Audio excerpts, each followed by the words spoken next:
President of the Republic of Finland, Sauli Niinistö, and President of the United States, Joe Biden. We will begin with statements by the presidents.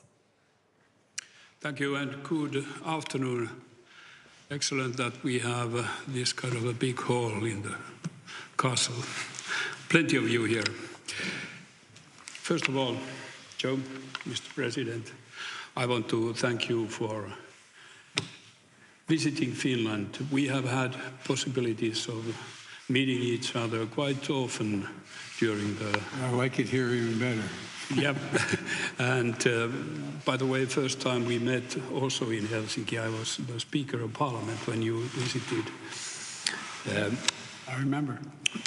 So we have had a lot of discussions during the last couple of years. I want to once again thank you for the strong support you have given all the time. It's my honor.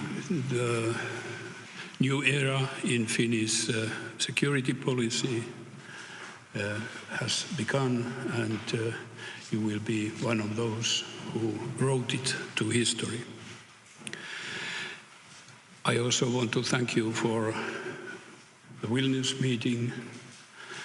It was very touching to feel the unity between allies, and I think it was greatly created by you. We had possibilities of discussing bilaterally today. I took up the negotiations of our defense cooperation agreement. We are going to continue our security discussion by that, and that is of vital importance to Finland.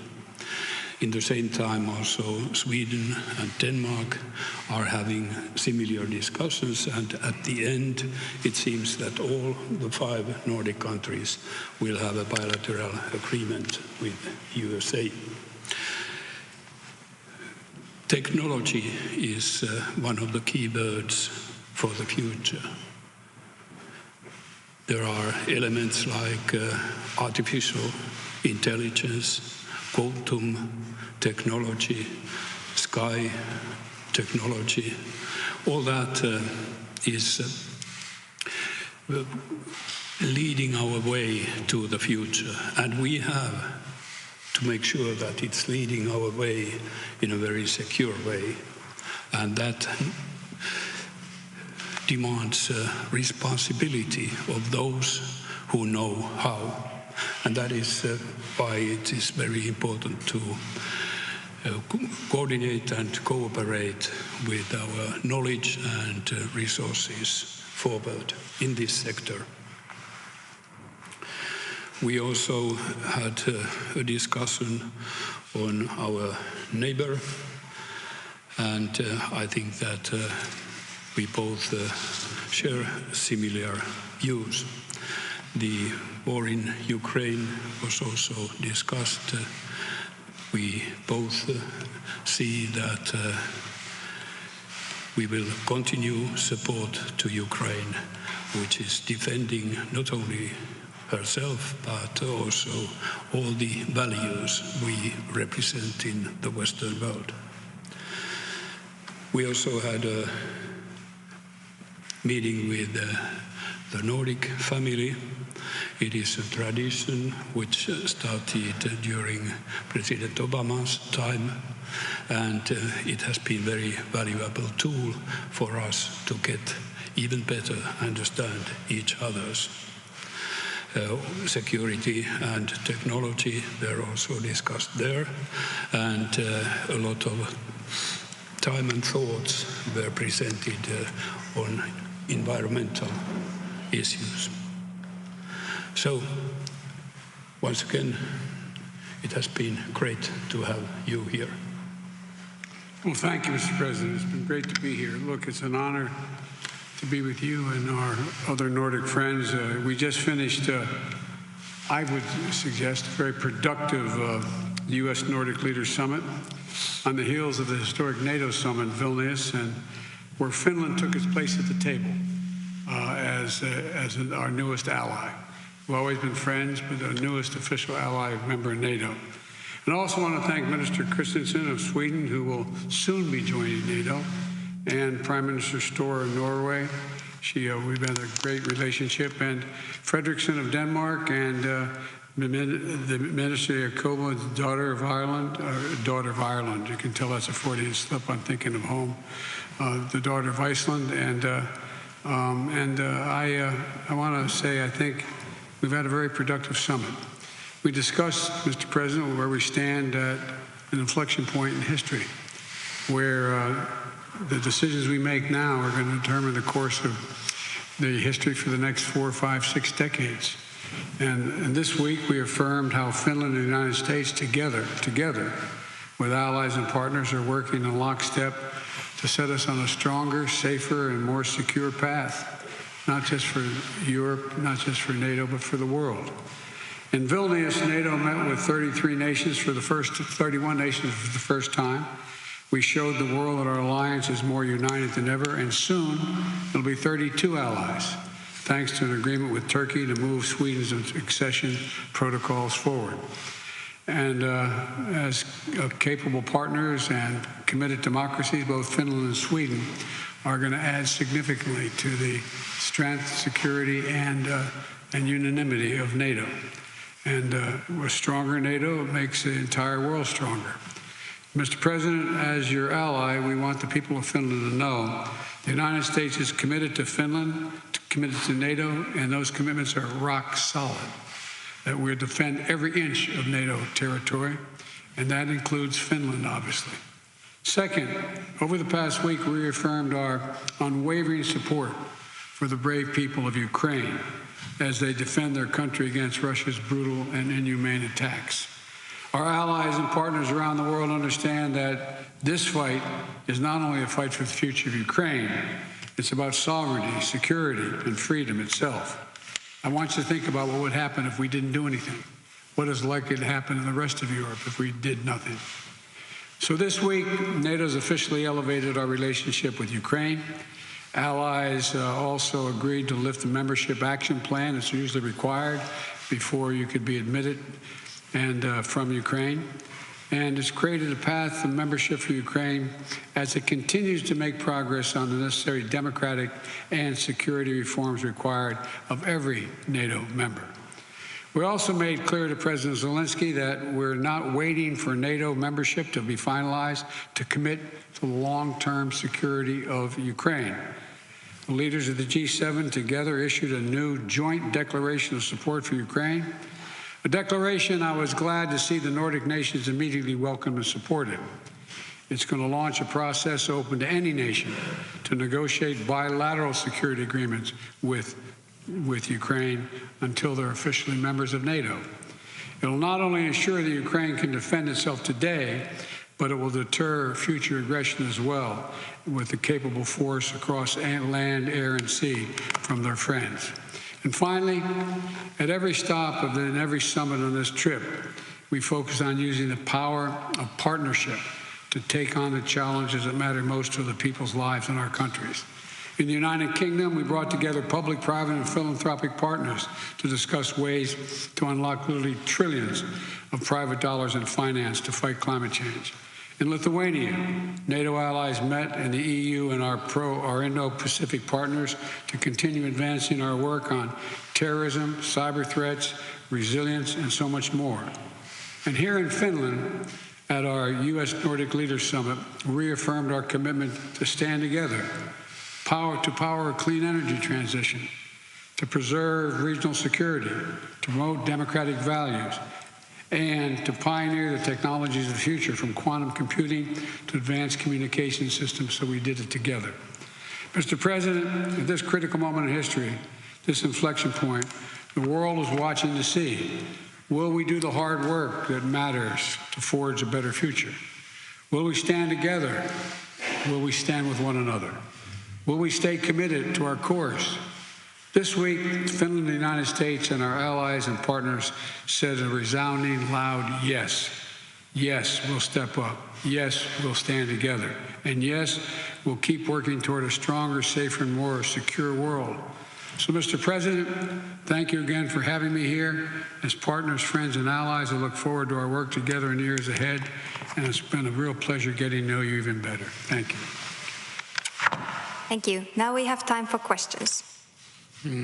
Shall we start with Yle and Ida Tikka? You. Finnish Public Broadcasting Service. My question is for Mr. President Biden. The political volatility of U.S. remains a big worry for European partners. Meanwhile, back in Washington, a bipartisan group of senators has repeatedly failed to pass through Senate a bill that would prevent the U.S. presidents in the future from withdrawing from NATO without Senate's approval. What actions... Sorry, without what? I'm sorry? I didn't hear the last part of your question.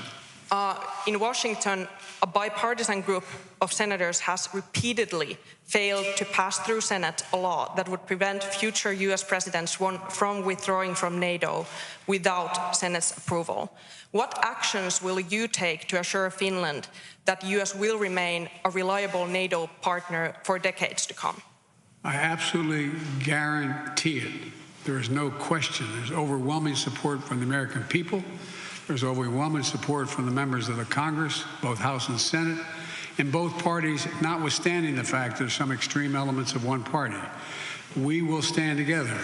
The American people known since the end of World War II and the formation of NATO that our security rests in the unanimity among European and transatlantic partner, us.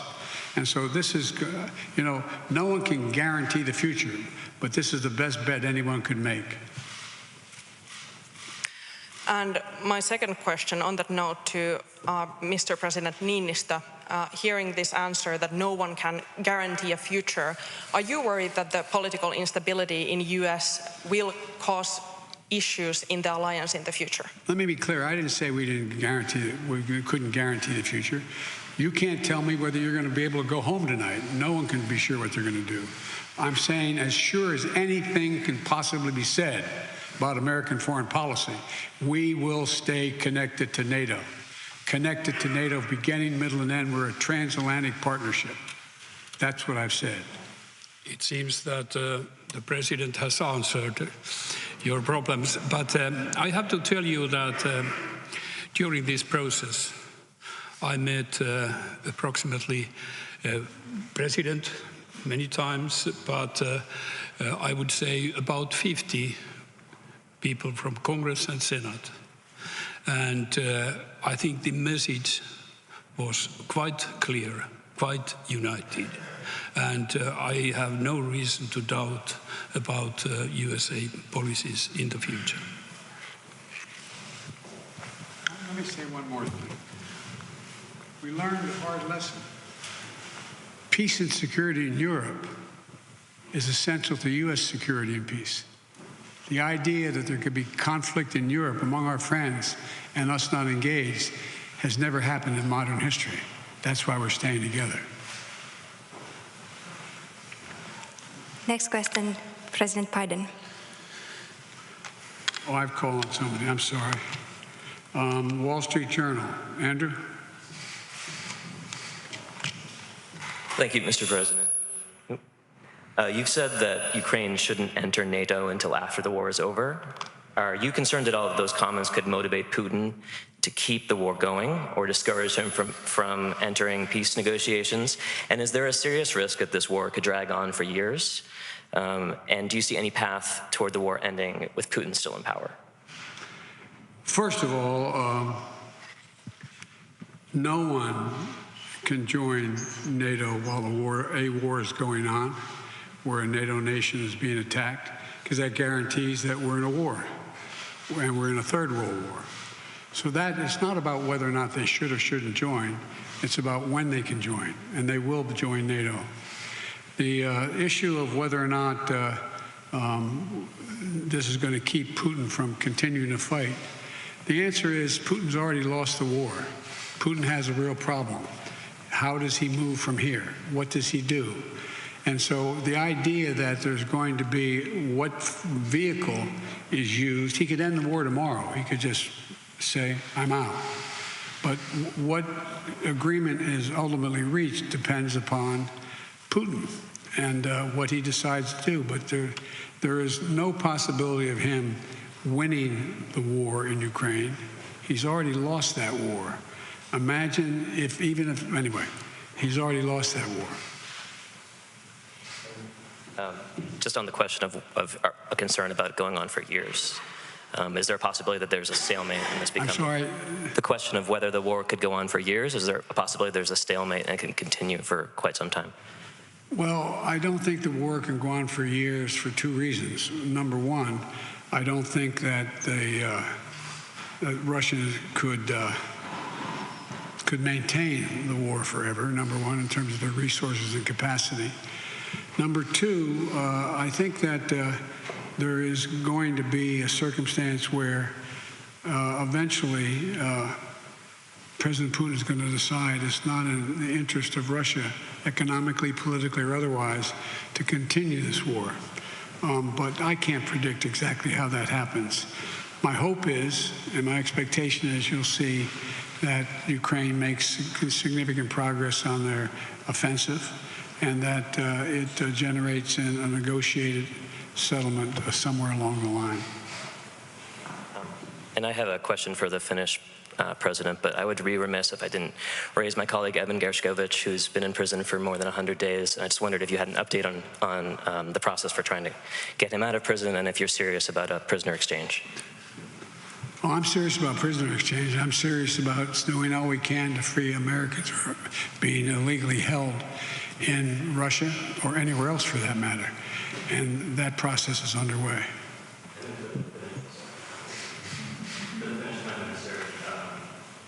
Do you envision the possibility of the U.S. having a permanent military base in Finland? Like I told, we are discussing on DCA, the Defense Cooperation Agreement, and it has a lot of elements. They are still open, but we are open on negotiations, and I know that our counterpart is also very open.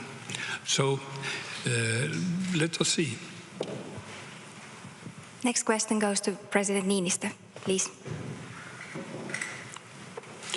Yes, it's Helsingin Sanomat and Elina Väntönen. Thank you, Mr. President. And my question is for Mr. President Biden. Okay. Or should I just say President Biden? You have repeatedly talked about Finlandization becoming NATOization of Finland. Now, based on what nation? You have repeatedly talked about Finlandization becoming NATOization of Finland. Based on your long experience, how does that change Finland's place in the world? Well, first of all, the context in which I said that was the gentleman who occupies a seat on the other side of your border in Moscow said he wanted the Findalization of NATO. I said it was more likely he's going to get the NATOization of Finland. That's the context in which that was said. And what was the second part of your question?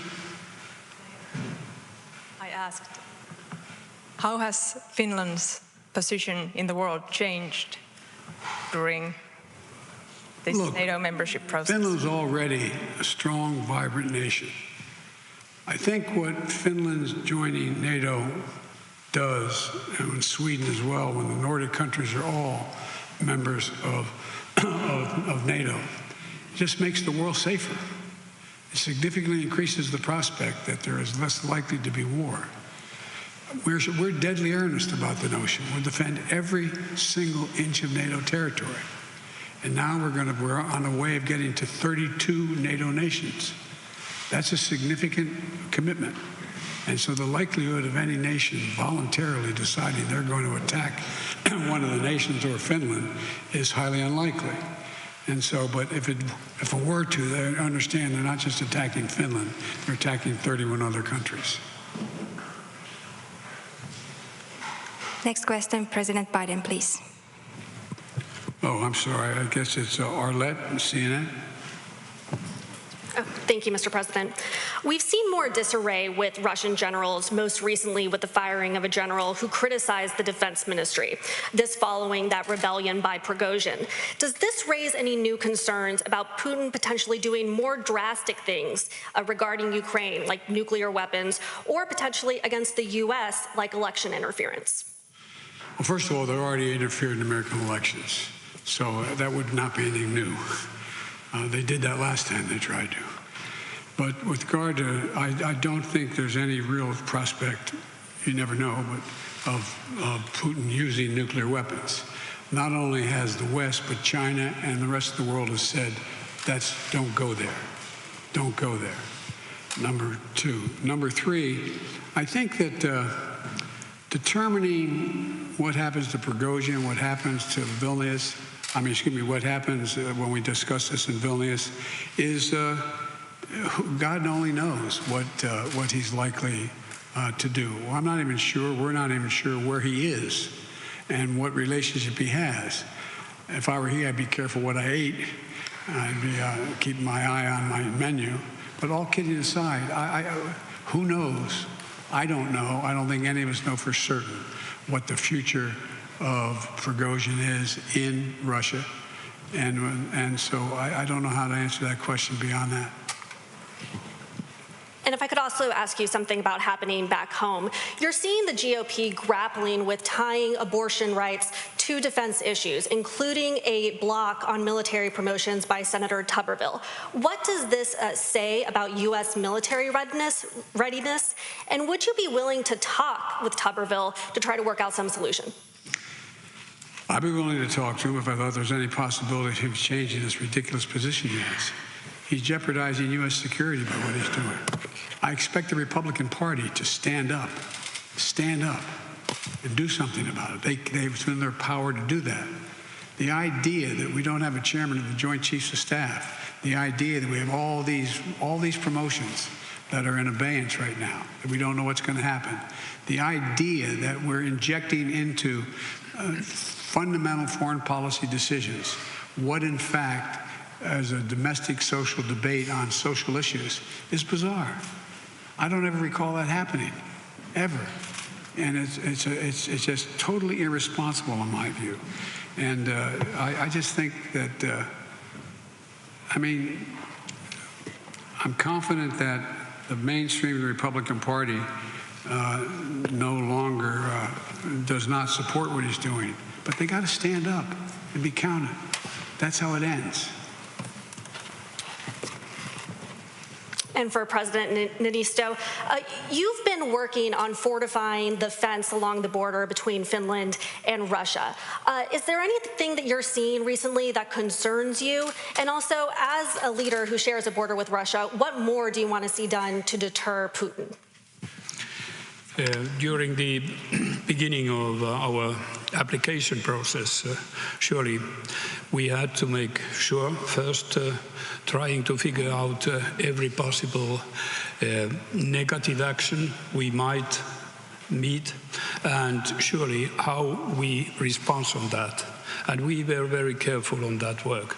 So at the moment, situation is quite calm. Hope it remains as such. But I just want to tell you that Finnish people do feel more secure at the moment. We have 80% of population supporting NATO membership and more than 80% who say that we will also protect our allies. That's the Finnish position. Thank you. This concludes the press conference. Thank you very much.